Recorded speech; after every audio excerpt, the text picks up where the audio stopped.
Welcome to Drinks in the Library, the only library where drinks aren't just allowed, they are required.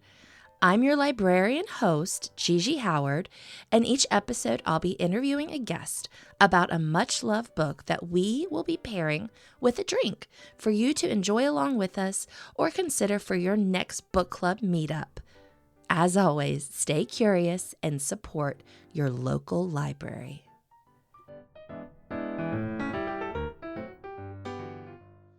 Hello, Libration Nation.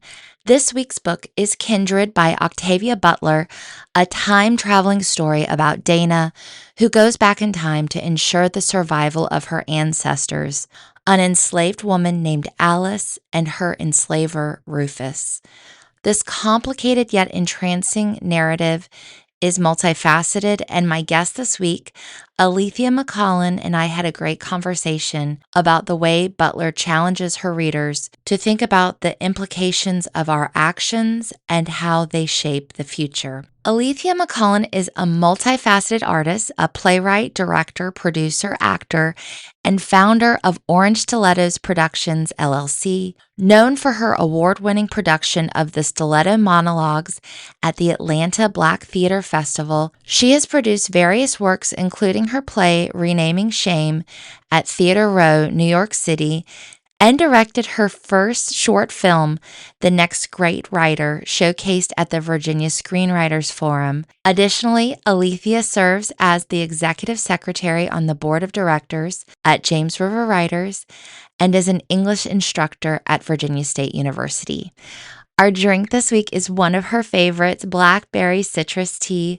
It's perfect for sitting by the fire, curling up with a good book. If you like this show, please share it with friends and family this week. Like and subscribe wherever you get your podcasts. And I'm now selling merch. You can find links to that on social media and on my website. All right, without further ado, let's get to it.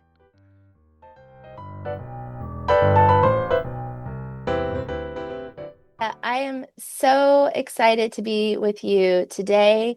And also, before we get started, I wanted to tell you our book that we're covering today, Kindred by Octavia Butler. This is the second Octavia Butler book that we've covered on the podcast, which is exciting. I only have one other author that we've done twice. So, Oh, cool. yeah, I was really excited you brought this to us. Do you want to tell us a little bit about yourself? Sure. So my name is Alethea McCollin. I am a local playwright. I'm also a professor of English at Virginia State University. I'm on the board of James River Writers. And so I'm here. I'm a mother, I'm a wife, and I'm a person who advocates for women. Yay. Yay. I love Yeah. that. But yeah, that's just a brief. I'm just me. I'm just me, happy here. I was born in Trinidad. That's in the Oh, Caribbean. very Yes. cool. Right next to Venezuela. We're just like 7 miles off the coast of Venezuela. And I migrated to the US several years ago, and I've been here ever since. Oh, amazing. We're so lucky to have you here in the Richmond area. Yeah, I love being here. I moved here from New York and I love it. Yes. I know. I love it too. I always tell people, so I'm originally from Charlotte, North Carolina, which isn't as far as Trinidad, but anyhow, but I always thought my husband got his master's degree here, and I always thought when he was done, we'd move back to Charlotte, and much to my family's dismay, we're like, we love it here. Oh, there you go. And then when you find your tribe, you settle in, and it just becomes home is wherever your heart is, Yeah. wherever the people that you are in community with are, that's where you feel comfortable. And it's not anything to say about the people that we were born or our As family life. life happens. So who knows where it will take us? Yeah. All right. So talking about the book, we're talking about Kindred by Octavia Butler. And I always ask my first question is, who were you when you read Kindred? Oh, that was easy. I was exploring texts for my 300 level course in literature at the time. And I think like I'd read excerpts of Octavia Butler's work before. And I had promised myself a few years before that I would read Kindred. And it was just on the list of books that I wanted to read. And so I was a professor trying to find really interesting books from my students and to just encourage great discourse. And that's where I was, and that's who I was. What is the name of that course? I'm just curious now. It was African American literature. It was an African American literature 300 level course Okay. that I was teaching this spring. So I had left teaching for about 9 years, and I returned in January, the spring of 2025. And I was excited to get back into the classroom, and I was certainly excited to teach African American literature again. It's something that I really enjoy teaching and enjoy exploring. And so it's just exploring texts that I hadn't read before and bringing those into this course. Okay. Really, I can see that this would be a great discourse starter for sure. And I guess to get for the listener maybe that hasn't read Kindred, what is it about? Who are our characters kind of thing? Sure. So Kindred starts in 1976. A young woman, Dana. She is married to a white man, Kevin. So it's an interracial relationship. And I think she's just moved to their new home in LA, somewhere in LA, when she suddenly finds herself feeling dizzy and let's call it faints. She faints. And when she awakes, she's in another time. She has gone back to the antebellum South in Maryland.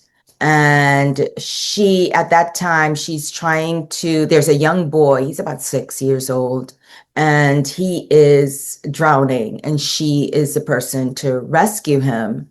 And unfortunately, his mother sees this Black woman with her son and accuses her of trying to kill him.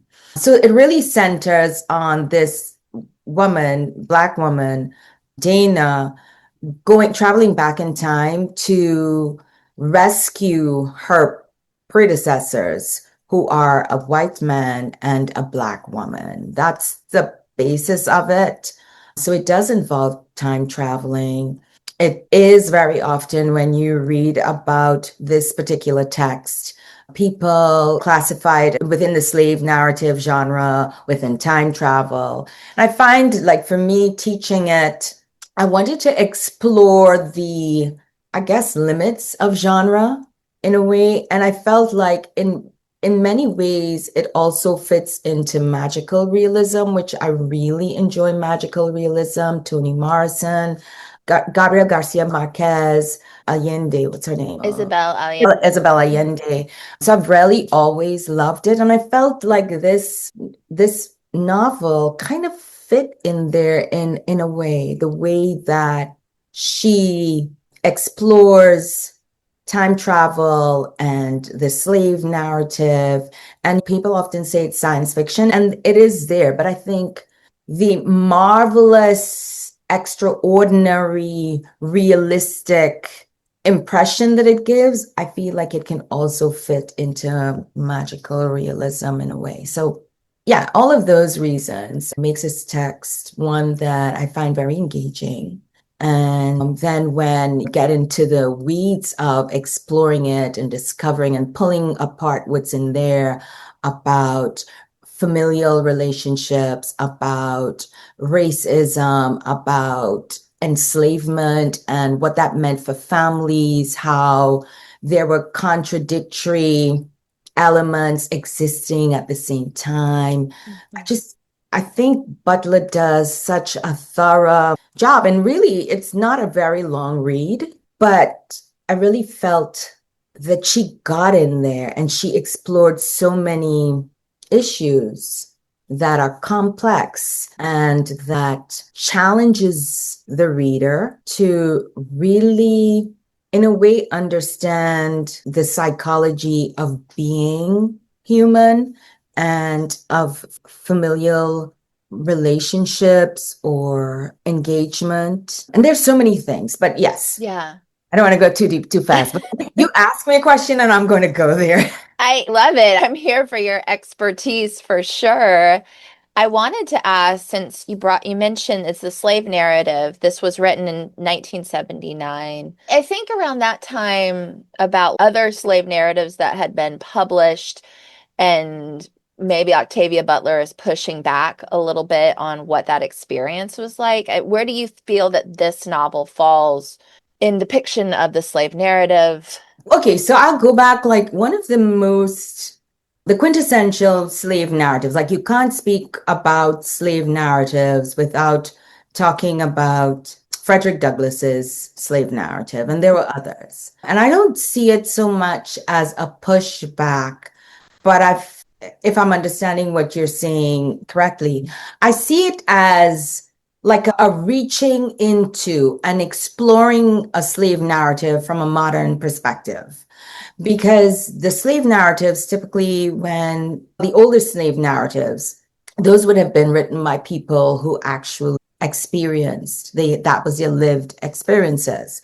And so Butler coming back in the 1970s and writing about it, having the history but not the experience, it does not feel manufactured. It feels authentic. It feels comparative to other narratives. And I feel for me, the essence of her characters, of Dana going back and becoming, because if she becomes enslaved against her will, which is what enslavement is, nobody, but she goes back for a reason, and that is to help or deliver her white ancestor, because that becomes her, almost like her job, right? Her purpose.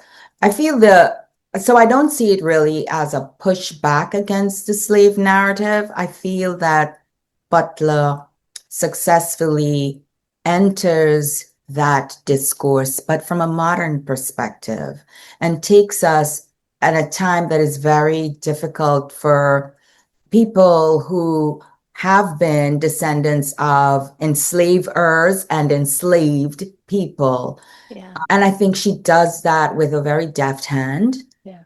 And I don't see it as a pushback. I think it's an engagement. Okay. That's how I see it. Yeah, yeah.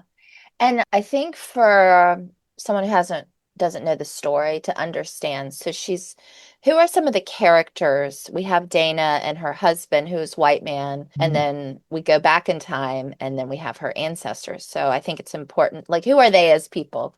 Right. So in the book, they reference Rufus a lot. Rufus is he's the first, the young boy she meets who is her ancestor. And I feel like when you're reading it, for me, it's okay. She mentions Rufus a lot. Dana goes back. We know it's Rufus. That's her ancestor. But also Tom Whalen, Rufus's father, is also Dana's ancestor, as is the mother. So these are her white ancestors who had enslaved her Black ancestor. Alice is the girl that Rufus eventually has a child with, and that begins the line that leads to Dana. But of course, the family tree being what it is. So she's going back to rescue her white ancestor, Rufus, because if she does not, she would not be. That's the premise of the book. And it's really weird because you already are. Yeah. You can say you already are. So the book poses these questions. So these characters, Rufus is a boy who I feel like he becomes enamored with Dana early on. And because we're talking about time travel, time in the 19th century moves way faster than it does in Dana's time. So Rufus even though they have a connection and they develop a bond, he remains very much a man of his time. There are times when he tries to protect her or he protects her, but he's also very possessive of her. And so he grows up and he becomes a man because time is moving so quickly. So she sees him from a 6-year-old all the way, I think when he dies, he's in his late 20s, because he eventually dies. And then his father, Tom Whalen, who is the plantation owner, is very mean-spirited man. And of course, he does not know of the connection between Rufus and Dana. But he does frown on their relationship initially, but then he realizes that she holds, because she does not only rescue him the first time, but she rescues him on several occasions because he just seems to get into a lot of He's a mess. burn the curtains to burn down the house. It's just, he does a lot. Consumes too much alcohol. He is a mess. But his father eventually realizes, and he looks at Dana almost like some magical healer, but it's because she is bringing some 20th century medicine with her, right? And so he tolerates because it means that his son would live. And of course, then there's the mother. And she also is very jealous of Dana because she realizes too that her son has a very strong connection to Dana and actually prefers Dana over his mother. Alice, on the other hand, who is Dana's Black ancestor with whom Rufus has children. Alice's parents, the mother was a freed Black woman living not very far from the plantation, and her husband, which would be Alice's father, apparently he was still enslaved. And so I think it's about the second time Dana visits. So Tom Whalen sends the men out to capture him. They rip him from his wife's home and they brutalize him because he did not have papers. And at that same time, they attempt to rape Dana. It's a lot in that book, but it's done with the sleight of hand of just genius writing. And so and Kevin is a very compassionate, understanding man. He is supportive of his wife. He does not at first understand what's happening, but then eventually he too is pulled into, he decides he wants to go with her. So he too is pulled into the antebellum South and experiences that life. And there's a certain time where he stays for a prolonged period of time in that time. And his perspective, almost without even understanding that it does, but there is not even perspective. He starts becoming more like the society that he lives in, which is, it's not perplexing so much, but it did bring so many questions. And again, I go back to those questions that I believe Octavia forces us to question our values, right? If you're put in a certain place, a certain time, will your values change? How easily or readily might you adapt? Now, I'm not even suggesting that he adopted or adapted very quickly. He did not. But you saw these little things creeping in. But yeah, those are the characters. Yeah. And Alice becomes, what's his name? I forgot his name. I'm thinking Tom. Becomes Rufus's concubine. Yeah. It's basically, he wants her. She wanted to be with somebody else. And he basically decided nobody else is going to have you because I love you. And whatever he decided, because I love you, whatever his distorted version of this thing called love was. And so she was forced to bear children, to be with this man that she did not want to be with. She wanted to be with somebody else. She loved someone else. And yeah, you come back like today and you're thinking of the things with women's rights today. Yeah. And it's circular. Yeah, I guess that's a good question is what do you think Octavia is saying about the female experience where, Dana's caught in a lot of questions that she has to answer or act in? Yeah, I feel because of how the story is laid out, because she has to go back, she has gone back to rescue her ancestors, which is crazy bonkers because it makes no sense. Really, it does not. Right? It's not like you're going to disappear, but let's just get rid of that little flaw in we'll suspend disbelief. Yes. So Dana, she's called on, and especially with Rufus and Alice, her role going back there is to get them together. because she finds, I think it was, was it a letter or something she found in a Bible, if I recall correctly, that kind of set her on this journey, right? So her role really in going back is to secure the lineage. Yeah. As complex and as worrying as it may sometimes be, and as difficult as the situations oftentimes become, her role there is to rescue, ensure the lineage, but she goes there as a 20th century woman, free woman, right? Yeah. So I think Octavia places this character here. She's part of the questioning. She no doubt is part of the questioning, as is Kevin. And I mean, you see their relationship. You see him trying to understand. You see him going back there, and Tom Whelan and I think Rufus as well, just gaffing at the whole idea that he can be married to a Black woman, because of course, even though the white man would have taken Black concubines, the idea of having this Black woman as your wife. And then Dana went back in 1970s. She's wearing pants. At first, they misgender her because she is wearing pants. And of course, in the antebellum South, you don't dress like that. Yeah. So she comes in as a stranger, and her strangeness is not just limited to the way that she dresses. It's the way she speaks. She speaks well. She's well educated. She has medicinal knowledge. Then they discover she's married to a white man. She acts in a very 20th century woman of LA way that you can imagine, because she has her agency. She knows about agency, and that's how she's lived her life, even though she's just 26 years old. She's a very mature, I think, 26, because if I'm thinking back when I was 26, I don't know. Yeah, she is very mature. I was surprised to learn how young she was. Yeah, she's 26 because her husband is, I think, about 10 or 12 years older than she is. Okay. But she goes back there to fulfill these purposes. And I think in the going back and in exploring the time, and I think that's an important thing that Butler does in setting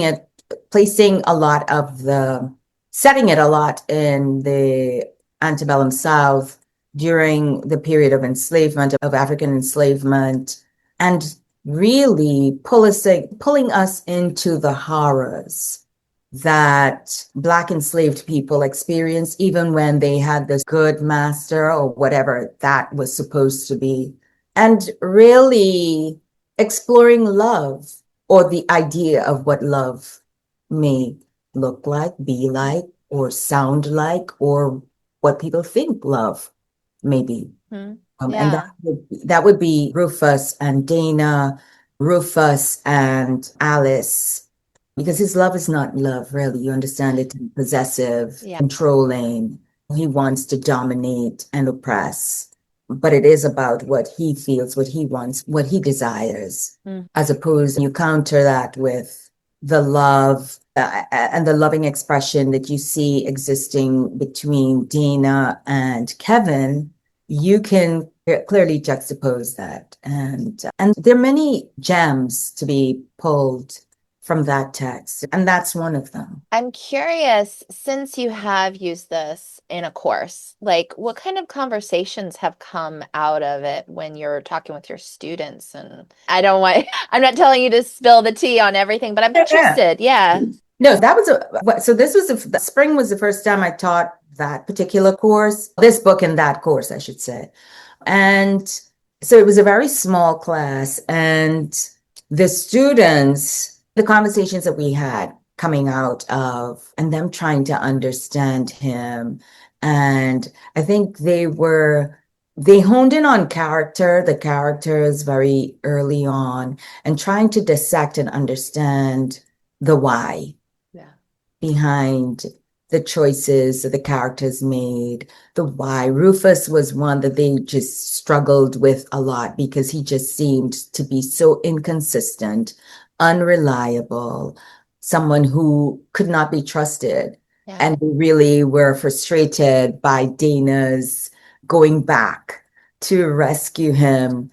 And he just seemed to be in it all for himself. But we had some really wonderful discussions. And I was fortunate in that class to have a white student give his perspective, because I feel very often when people are talking, and I have to say, I've been blessed with just genuine conversation and exploration of text and exploration of the humanity of what literature is all about. Yeah. It's in the humanities, and just have these discussions and the investment in the text. I feel like students were definitely invested in the text, invested in understanding and exploring the characters and exploring themes that were at times shocking, because when you read about the horror of Black enslavement, even in this, and I feel like Butler she stayed very close to getting the horror and feeling it. And the students, I believe, they felt it because she wrote it so much. It's like you identify with a character or characters or whatever, but you're there. And sometimes we read text and we're reading, so we're here hovering and reading. And sometimes you read text and you are in it. Yeah. And I felt, and certainly with the feedback that I got from my students, I felt like they had this transportation of self into and it's a very weird thing. I'm thinking, talking from me now, it's like you're seeing it, right? It's almost like you're hovering, but yet you're there.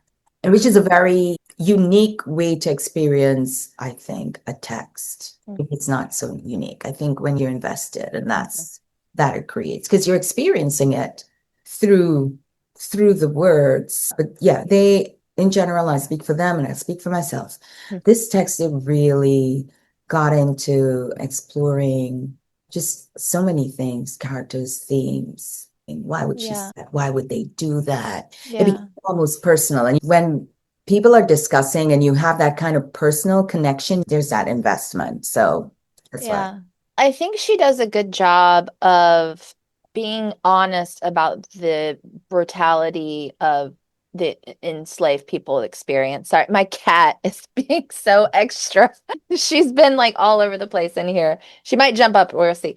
But she does it like the book is very engaging, I would say, and it's fast paced, all of that. And so I think that it draws in a wide readership of people who may think about things like the horrors of slavery, but maybe this is their first time thinking about, wow, what was that like? Or who would I have been? Like we're saying, Kevin goes back. I guess I'm speaking like from a white person's perspective of who would I have been if I was Kevin? And it makes you think about that. And like you were saying earlier about values. And I think she does an amazing job with that, making you think. I agree. I feel like, even like you said, I think it opens up to a wide readership, because if you're interested in time travel, for example, if that's a genre that really appeals to you, I think this is a marvelous treatment of time travel.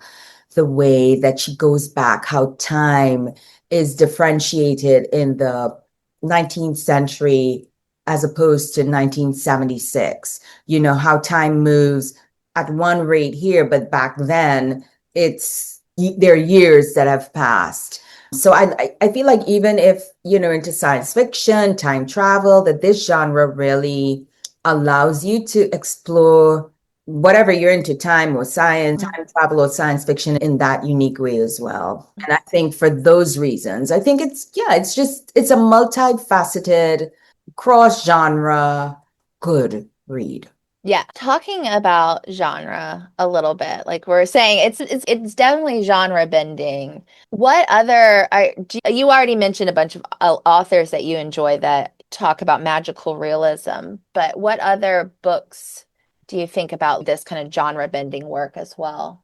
Okay, let me see what I've been reading. I've just started reading James McBride's Heaven on Earth, so I can't speak to that specific. Okay. Yeah. Most recently, I've read a couple plays. I am currently, because I'm teaching it, so I'm reading it, Mm. reading some graphic novels, crime. Mhm. I guess that is genre bending in and of itself, because Yeah. Crime and Punishment, Franz Kafka, The Trial. I think those graphic novels are genre bending in a way Mhm. because it's an interpretation, a reimagining of the original text, like the ones that I've called. I'm wondering. I can't really think off the top of my head, which is really Mhm. bizarre. But Yeah, I think what you like Heaven and Earth Grocery Store. I read that. don't tell me about it. Oh, you but actually, I hadn't thought that until you brought it up. I was like, that is like a similar past and present Mm, intertwining the Black experience in America, but also the white experience, the Jewish experience in America. mhm. Yeah, And that how and the relationships, right. and humanity. I think there's that human element always. Mhm. Even though I have not read it, so I'm not going. I haven't read enough for me to talk about it. So I'm going. Yeah. Okay, yeah. No, it's good. It's good. That last little, I don't know. I could start crying thinking about the last page. Anyway, No, that I won't say anything else. Yeah. Okay, I love all of that. And I think yeah, genre is such an interesting thing. I don't think people think about it because by writing in a genre, an author is pulling in an audience that might not normally explore like some of these deeper conversations that we're having that you are having in your humanities classes. And yeah, I sometimes think genre gets a bad rap because literary fiction it gets so fancy. because now everything can have this. It's almost like being a multi-hyphenate, the same thing. Yeah. But that's fine. To me, it's fine.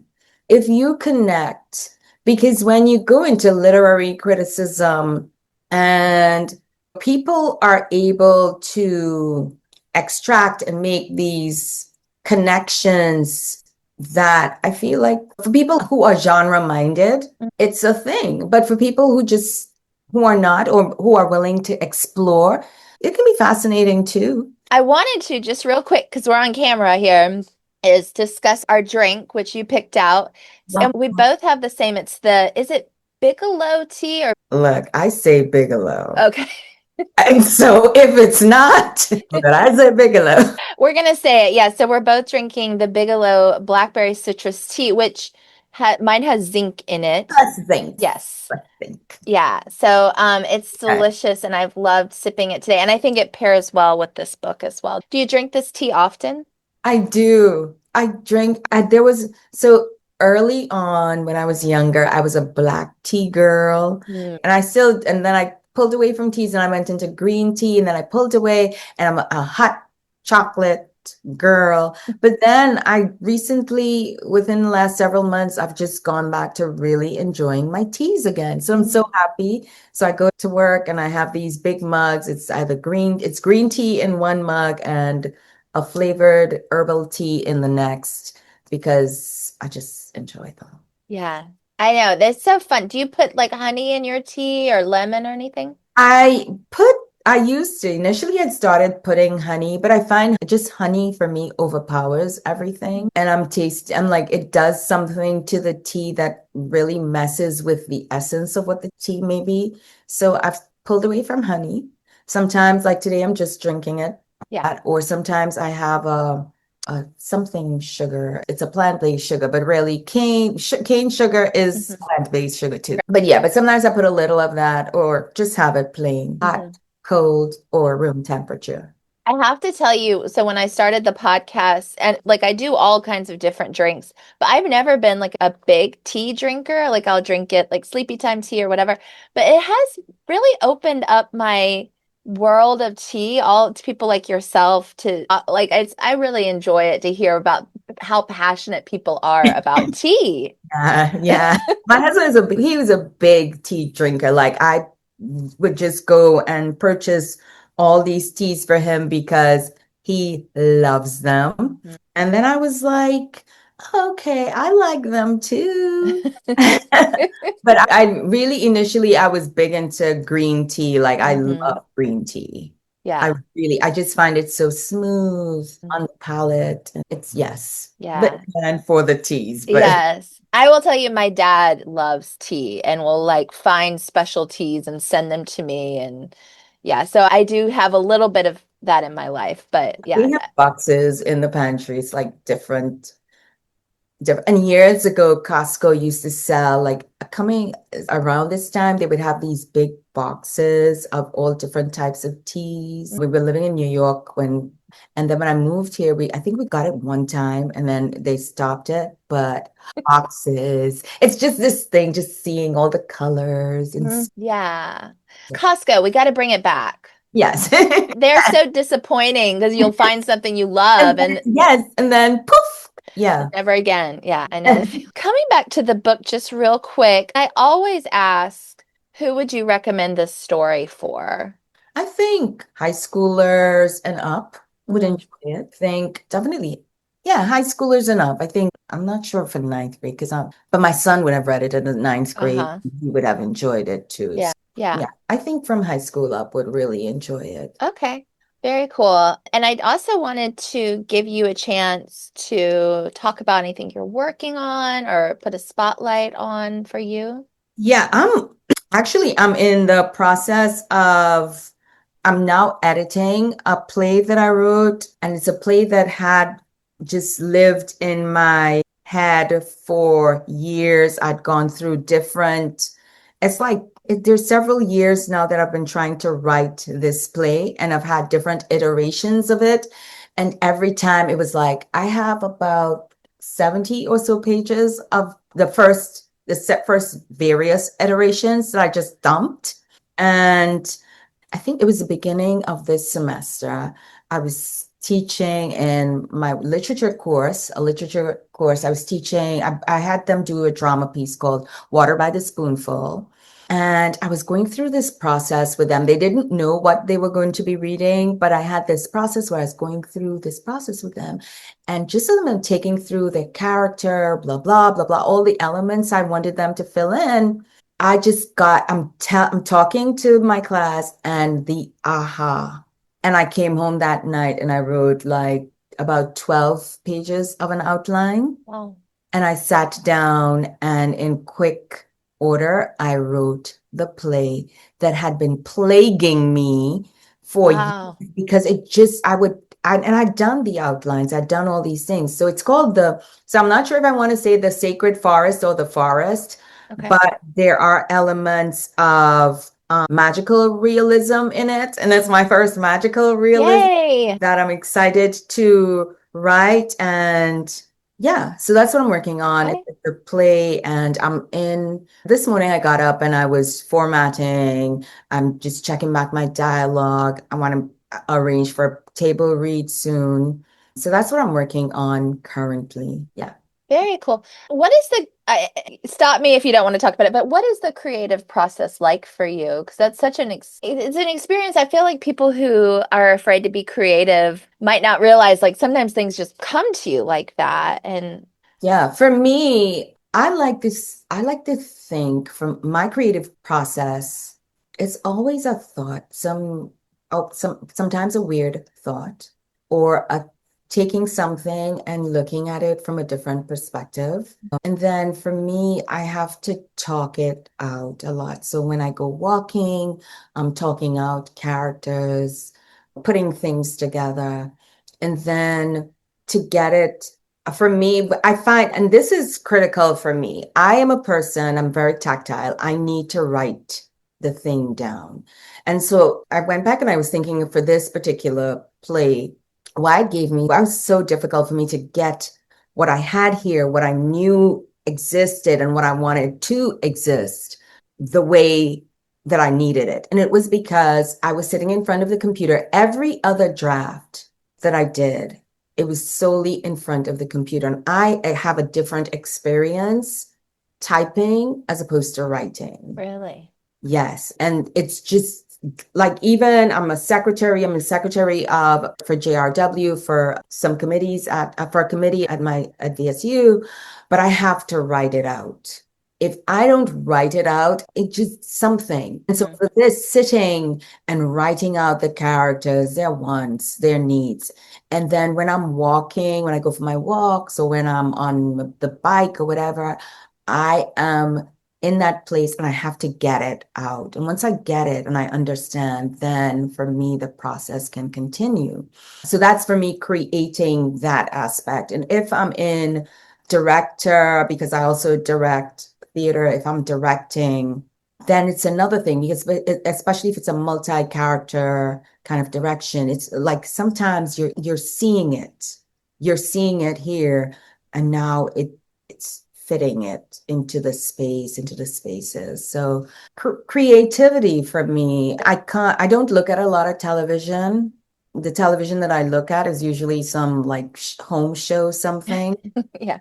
And so for me, creativity, like when I write something, I would call my husband. I was like, I need you because he loves TV. He loves movies. He loves all the things I would sleep through. Like, I want you to tell me if this sounds like anything you've seen or heard or whatever, because I don't know. I genuinely don't know, right? But there are times when I get up like 2 o'clock in the morning, 4 o'clock in the morning, because, oh my God, I have to write this down. If I don't get this thing there and I'd come down. I think that's how I really finished this piece. There was one morning I went to bed. I had the thought and I jotted, I made a little jotting and I'm like, okay, I'll do that tomorrow. But I just could not sleep. I had to get up and I had to get that thing out as soon as, because otherwise it would not. Yeah. It's Yeah. amazing. I wanted to ask real quick, just talking about the book, was there anything that you wanted to make sure we touched on that we did not get to? I think for me, the ending left so many questions. And not the ending, but because we really enter the book at the end. So the prologue is the end. But then by the time we circle back and it just left so many questions for me. And do I give away or Yeah, we don't try Yeah. not to spoiler, but you can tell the ending is great. Yeah, the ending is great, but it also left a lot of questions. Like, why did that happen the way that it did at that time with the wall and everything? Yeah. But look, I was here for it. It was weird, but I think the overarching question for me that I would ask Miss Butler, were she alive, is how do you come to the premise that somebody who exists, Dana, Yeah. has to go back in time to rescue her ancestor so that the lineage would continue? And clearly, the lineage has continued because Dana exists. That would be, I would want, if that would be a question I wish I could have asked Yeah. because it's a bonkers premise, It but is. the story's good.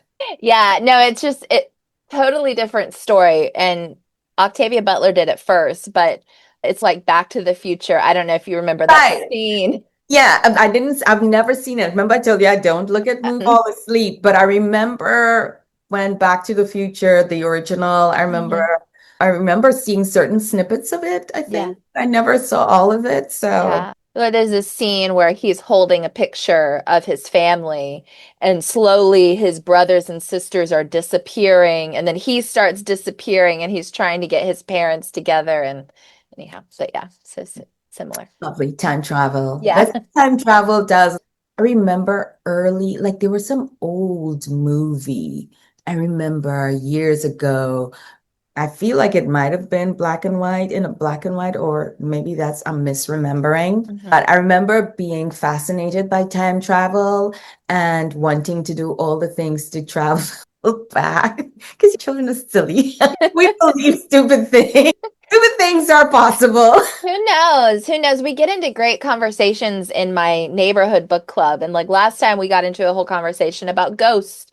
And it was just basically, I think there's so many things that we don't understand. Oh, don't get rid of the ghost. Yeah. And who knows? I don't want to say that I know for sure anything. I think they exist. Yeah. Yes. So anyway, this has been lovely to sit with you today and enjoy some blackberry citrus tea and talk about this wonderful book. I want to thank you for bringing it to me and just being with me and having this conversation. It was lovely. Oh, thank you for inviting me. It was such a pleasure. I totally enjoyed the time talking book stuff. Yay! Oh, wonderful. All right, we're gonna sign off. And take good care of yourself. You too. Thank you for spending some time with me and my guests for an episode of Drinks in the Library. For more information about the show, you can find us on Instagram at Drinks in the Library, on the World Wide Web, drinksinthelibrary.com, or shoot me an email at drinkspod@gmail.com. Until next time, cheers.